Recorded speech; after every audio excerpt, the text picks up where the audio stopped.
بسم اللہ الرحمن الرحیم، شروع اللہ کے نام سے جو بڑا مہربان نہایت رحم والا ہے۔ هل اتاك حدیث الغاشیہ وجوہ یومئذ خاشعہ عاملۃ ناصبہ۔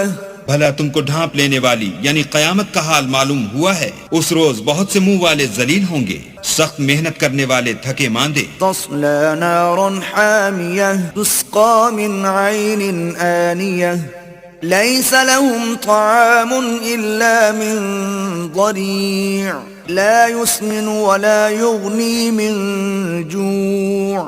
دہکتی آگ میں داخل ہوں گے، ایک کھولتے ہوئے چشمے کا ان کو پانی پلایا جائے گا، اور خاردار جھاڑ کے سوا ان کے لیے کوئی کھانا نہیں ہوگا جو نہ فربہی لائے نہ بھوک میں کچھ کام آئے۔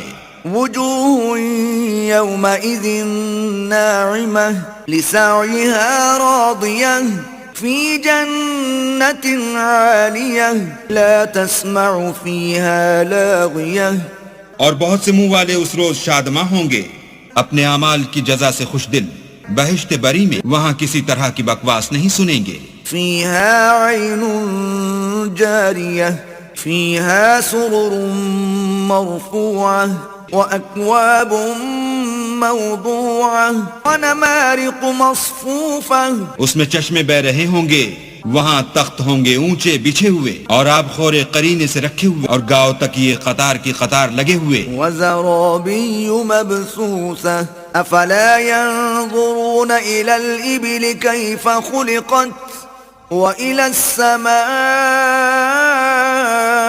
كيف رفعت وإلى الجبال كيف نصبت۔ اور نفیس مسندیں بچھی ہوئیں، یہ لوگ اونٹوں کی طرف نہیں دیکھتے کہ کیسے عجیب پیدا کیے گئے ہیں، اور آسمان کی طرف کہ کیسا بلند کیا گیا ہے، اور پہاڑوں کی طرف کہ کس طرح کھڑے کیے گئے ہیں۔ وإلى الأرض كيف سطحت فذكر إنما أنت مذكر لست عليهم بمسيطر إلا من تولى وكفر۔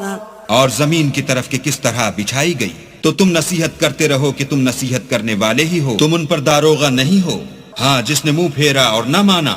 فيعذبه الله العذاب الأكبر إن إلينا إيابهم ثم إن علينا حسابهم۔ تو اللہ اس کو بڑا عذاب دے گا، بے شک ان کو ہمارے پاس لوٹ کر آنا ہے، پھر ہم ہی کو ان سے حساب لینا ہے۔